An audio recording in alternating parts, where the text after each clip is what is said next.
ذلك الكتاب لا ريب فيه.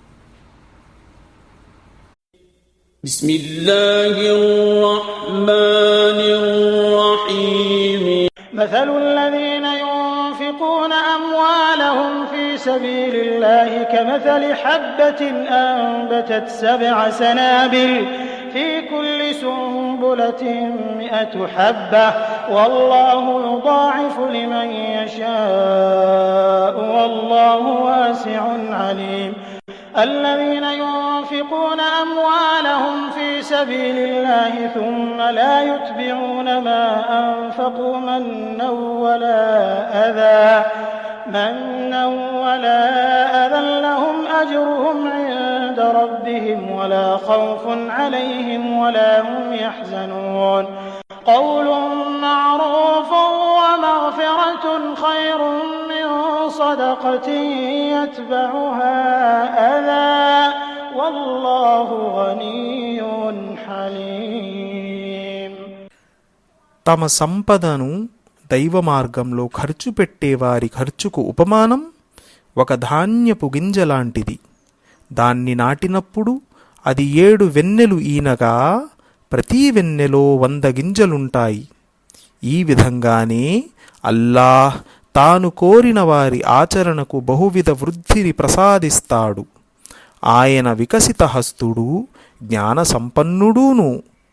అల్లాహ్ మార్గంలో తమ ధనాన్ని ఖర్చు చేసేవారు, ఖర్చు చేసి తమ మేలును ఎత్తి పొడవని వారు, బాధ పెట్టని వారు తమ ప్రతిఫలం తమ ప్రభువు వద్ద పొందగలరు. వారికి భయం కలిగే, బాధపడే అవసరముండదు. ఒక తియ్యని పలుకు, ఇష్టం లేని మాట పట్ల కాస్త మన్నింపు చూపడం, దానం చేసి వెనకాల బాధ పెట్టడం కన్నా ఎంతో మేలైనది. అల్లాహ్ నిరపేక్షాపరుడు, సహనశీలత ఆయన లక్షణం. తమ సంపదను ఇప్పుడు తిరిగి ప్రసంగం 243 ఆయతులో మొదలుపెట్టిన ముఖ్య విషయం వైపునకు మరలుతుంది. ఈ ప్రసంగ ప్రారంభంలో విశ్వాసులు ఏ మహోన్నత ధ్యేయాన్ని విశ్వసించారో దాని కొరకు ధన ప్రాణాల త్యాగాలకై సన్నిధులు కావాలని పిలుపునివ్వడం జరిగింది. కానీ ఏ ప్రజలనైనా సరే వారి ఆర్థిక దృక్కోణం పూర్తిగా మారనంత వరకు వారిని తమ వ్యక్తిగత లేక జాతి ప్రయోజనాలకు అతీతంగా కేవలం ఒక ఉన్నత నైతిక లక్ష్యం కొరకు తమ సంపదను యథేచ్ఛగా వెచ్చించాలని సమాయత్తపరచడం సాధ్యం కాదు. డబ్బు సంపాదన కోసమే బ్రతికేవారు, పైసా కూడబెట్టడానికి ప్రాణత్యాగం చెయ్యగలవారు, అనుక్షణం లాభనష్టాలు బేరీజు వేసుకుని చూసుకునేవారు, ఇలాంటి భౌతిక తత్వవాదులు ఉన్నత లక్ష్యాలకై ఏదైనా చెయ్యగలిగేందుకు ఎన్నడూ సిద్ధం కాదు. అలాంటి వారు నైతిక లక్ష్యాల కొరకు ఏమైనా ఖర్చు చేస్తూ కనబడినప్పటికీ వారసలు ముందు తమ సొంత ప్రయోజనాలు, తమ కులం, తమ జాతికి కలిగే లాభాలు లెక్కలు వేసుకుంటారు. ఈ బుద్ధితో ధర్మ మార్గాన మనిషి ఒక్క అడుగు కూడా వెయ్యలేడు. ప్రాపంచిక లాభనష్టాలను ఖాతరు చెయ్యకుండా కేవలం అల్లాహ్ వచనాన్ని సమున్నతపరచడానికి మనిషి తన సమయం, శక్తులు, సంపాదనలు ఖర్చు చెయ్యాలని ధర్మం కోరుతుంది. ఇలాంటి ధర్మపదాన్ని అవలంబించేందుకు మరో కోవకు చెందిన నైతిక సూత్రాలు అవసరం. దీనికి విశాల దృష్టి, ఉన్నత సంకల్పం, వికసిత హృదయం, అన్నిటికీ మించింది స్వచ్ఛమైన దైవభక్తి పరాయణత అవసరం. ఇంకా సామూహిక జీవన వ్యవస్థలో మహత్తరమైన మార్పు అవసరమే. తద్వారా వ్యక్తుల్లో భౌతికవాదపు నైతికత స్థానే ఈ ఉత్తమ నైతిక గుణాలు పెంపొందించాలి. కాగా ఇక్కడి నుంచి 3 రుకుల వరకు ఈ బుద్ధిని సృజించేందుకే అవసరమైన ఆదేశాలివ్వడం జరుగుతుంది. దైవ మార్గంలో ఖర్చు పెట్టేవారి ఖర్చుకు ఉపమానం. ధనాన్ని వెచ్చించడం అనేది సొంత అవసరాలకైనా, భార్యాపిల్లల పోషణకైనా, ఆప్తులు బంధువుల్ని ఆదుకోవడానికైనా, అగత్యపరుల సహాయార్థమైనా, ప్రజాహిత కార్యాల్లోనైనా, ధర్మ ప్రచార కృషిలోనైనా ఎట్టి పరిస్థితుల్లోనూ ఆ ఖర్చు దైవ నియమావళికి అనుగుణంగా జరిగి కేవలం దైవ ప్రసన్నత బడయటానికే జరిగినట్లయితే అది అల్లాహ్ మార్గంలో ఖర్చుగానే పరిగణించబడుతుంది. ఆయన వికసిత హస్తుడు, జ్ఞాన సంపన్నుడూను. అంటే ఏ మేరకు చిత్తశుద్ధి ఎంత ప్రగాఢమైన అంతశ్చేతనతో మనిషి దైవ మార్గంలో ధనం ఖర్చు చేస్తాడో అల్లాహ్ ప్రసాదించే పుణ్యఫలము అంతే అధికంగా ఉంటుంది.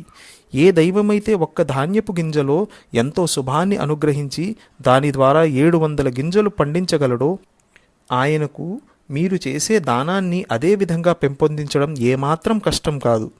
₹1 ఖర్చును ఎంతో విరివి చేసి దాని పుణ్యఫలం 700 రెట్లై మీకు తిరిగి లభించేలా చెయ్యడము ఆయనకు కష్టం కాదు. ఈ యథార్థాన్ని వివరించిన తరువాత అల్లాహ్ గుణాలు రెండింటిని పేర్కొనడం జరిగింది. ఒకటేమిటంటే ఆయన వికసిత హస్తుడు. మీ ఆచరణ వాస్తవంగా ఎంత వృద్ధి వికాసాలకు ఎంత ప్రతిఫలానికి అర్హమయ్యిందో అంత ఇవ్వలేకపోవడానికి సంకుచిత హస్తుడు కాదు. రెండవదేమిటంటే ఆయన ఎరుక గలవాడు. మీరు ఏ మేరకు ఖర్చు చేస్తున్నారో ఏ భావంతో ఖర్చు చేస్తున్నారో ఆయనకు తెలియకుండా ఉండటానికి, ఆయనకు తెలియకపోవడం వల్ల మీ ప్రతిఫలం దొరకదేమో అనుకోవటానికి ఆయన అన్నీ తెలియని వాడేమీ కాదు. వారికి భయం కలిగే బాధపడే అవసరముండదు. అంటే వారి పుణ్యఫలం వ్యర్థమవుతుందేమోనన్న ప్రమాదమూ లేదు. వారు తాము చేసిన ఈ ఖర్చు పట్ల విచారపడటమూ జరగదు. అల్లాహ్ నిరపేక్షాపరుడు, సహనశీలత ఆయన లక్షణం. ఈ ఒక్క వాక్యంలో 2 విషయాలు సెలవివ్వడం జరిగింది. ఒకటి, అల్లాహ్ మీరు చేసే దానం ఆవశ్యకత గలవాడు కాదు.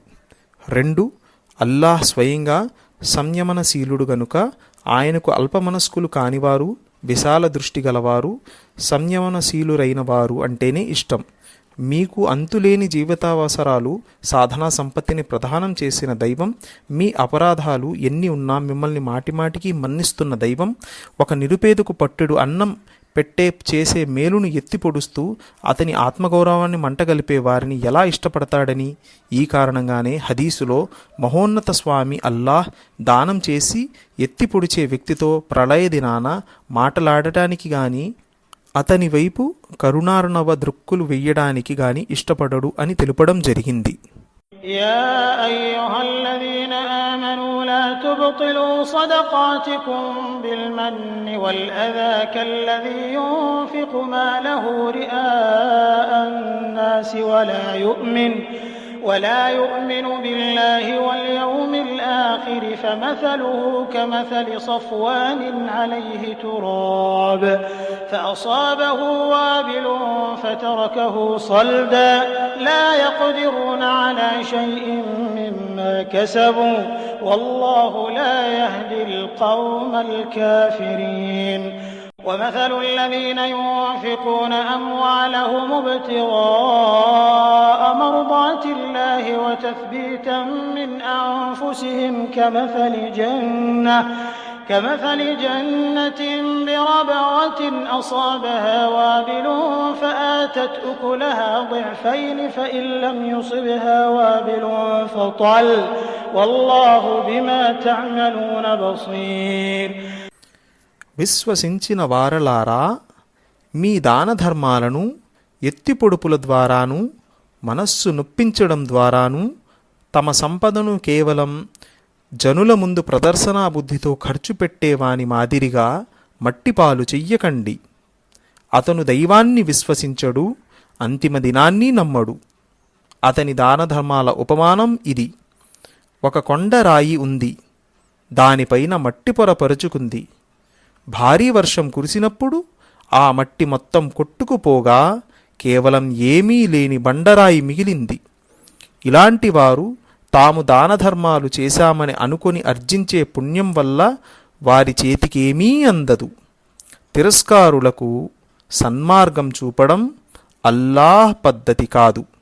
దీనికి భిన్నంగా కేవలం అల్లాహ్ ప్రసన్నత పడేయటానికి తమ ధనాన్ని స్థిరచిత్తంతో ఖర్చు పెట్టేవారి ఖర్చుకు ఉపమానం ఎత్తైన ప్రాంతంలోని తోట లాంటిది. మంచి వాన కురిస్తే 2 ఫలాన్నిస్తుంది. వానలు బాగా కురియకపోయినా తేలికపాటి జల్లు కూడా దానికి సరిపోతుంది. మీరు చేసేదంతా అల్లాహ్ దృష్టిలోనే ఉంది. అతను దైవాన్ని విశ్వసించడు, అంతిమ దినాన్ని నమ్మడు.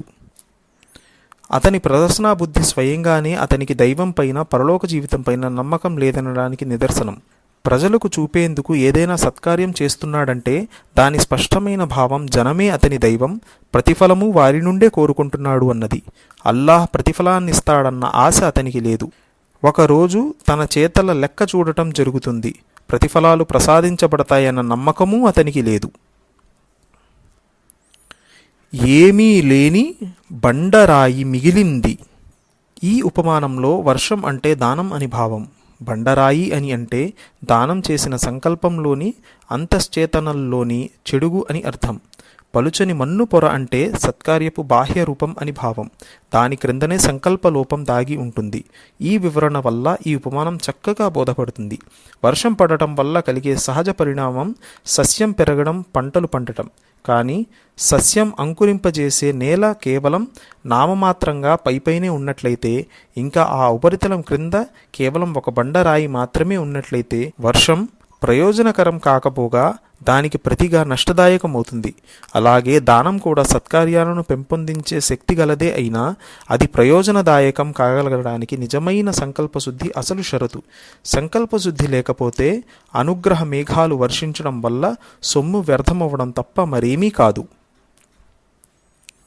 తిరస్కారులకు సన్మార్గం చూపడం అల్లాహ్ పద్ధతి కాదు. మూలంలో కాఫిర్ అన్న పదప్రయోగం జరిగింది.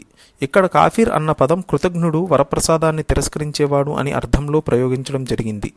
ఏ వ్యక్తి అయినా దైవం ప్రసాదించిన సంపదల వరప్రసాదాన్ని ఆయన మార్గంలో ఆయన ప్రసన్నత పడేయడానికి ఖర్చు చేయడానికి బదులు ప్రజల మెప్పు పొందడానికి ఖర్చు చేసినట్లయితే, లేదా దైవ మార్గంలో ఏదైనా ఖర్చు చేసినప్పటికీ దానితో పాటు ఎత్తిపొడుపులతో బాధ పెట్టినట్లయితే అతను వాస్తవానికి కృతజ్ఞుడు, తన దైవం చేసిన మేలును మరిచినవాడు, ఇంకా అల్లాహ్ నిరపేక్షాపరుడు. ఇంకా మనిషి స్వయంగానే దైవ ప్రసన్నతను ఆకాంక్షించని పక్షంలో అల్లాహ్ కల్పించుకుని అతనికి తన ప్రసన్నతా మార్గాన్ని చూపే అవసరం ఆయనకు లేదు. వానలు బాగా కురియకపోయినా తేలికపాటి జల్లు కూడా సరిపోతుంది. భారీ వర్షం అన్నదానికి అత్యంత సద్భావంతో, అత్యున్నత స్థాయి గల సత్సంకల్పంతో చేసే దానం అని భావం. సన్నటి జల్లు అన్నదానికి తీవ్రత లేని సద్భావంతో చేసిన దానం అని ఉద్దేశం. أيود أحدكم أن تكون له جنة من نخيل وأعناب تجري من تحتها الأنهار له فيها من كل الثمرات وأصابه